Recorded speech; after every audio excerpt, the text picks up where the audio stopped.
Okay, welcome to another vocabulary class. Today we're looking at a noun of noun, this particular pattern. Now I must admit that most of the time when you see noun of noun, you'll have a the here rather than an a. But there is one exception, and that is quantifiers. A lot of, a few of, a little of, a bit of. And all of these expressions today are, in one way or another, quantifiers, which is why you see this a noun of noun pattern each and every time.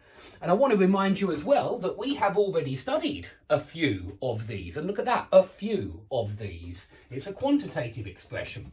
We've already seen a plague of insects, a plague of mice, a plague of journalists. And notice that the noun's always plural here, because when you have a plague of something, there are many of them. You know, so usually it will be a plague of and then plural noun. A plague of insects, mice, journalists, they all collocate very strongly with plague. A deluge of complaints, a deluge of paperwork, a deluge of requests. Remember that a deluge is a flood, and sometimes you'll see a flood of complaints, a flood of paperwork. You will sometimes, but I think deluge is also very common. You can say that was a stroke of luck. What a stroke of good luck. What a stroke of bad luck.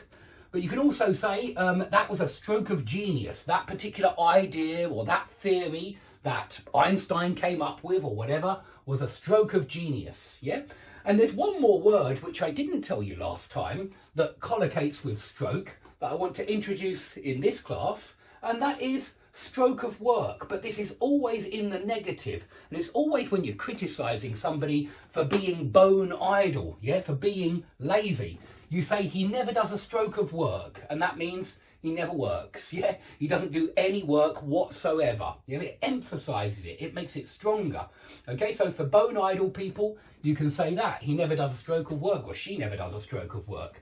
Now, don't forget a spate of plus plural noun, usually a spate of attacks, a spate of murders, a spate of burglaries, a spate of, and then some kind of crime, usually. A barrage of insults, a barrage of criticism, a barrage of questions, a barrage of complaints. Yeah, and notice that some of those are plural, but criticism is not plural. And so sometimes you'll have some plural and some not plural. A snippet of information, a snippet of conversation. Snippet just means a small piece of, yeah, a little bit of. So a little bit of information, a little bit of conversation. That's what snippet is. Okay, so don't forget those ones, the ones we have already studied. But now for some new ones. Firstly, animals. A pack of dogs, a pack of wolves, a pack of hounds, and a pack of lies.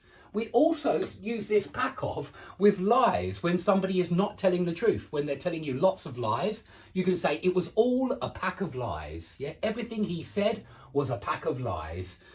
It's clear, yeah, he lied lots and lots and lots. It was all a pack of lies. So that's something to remember. We say a herd of cattle, a herd of cows, a herd of elephants. And I think we usually use herd for large animals like elephants and cows. I think we'd say a herd of rhinoceros. So any large element, like any large animal like elephants, rhinoceros, cows, use herd. A swarm of bees, a swarm of wasps, a swarm of locusts. So swarm is for flying insects, really. If you have a plague of, you can have a plague of locusts, by the way, but I think you often read about that in the Bible.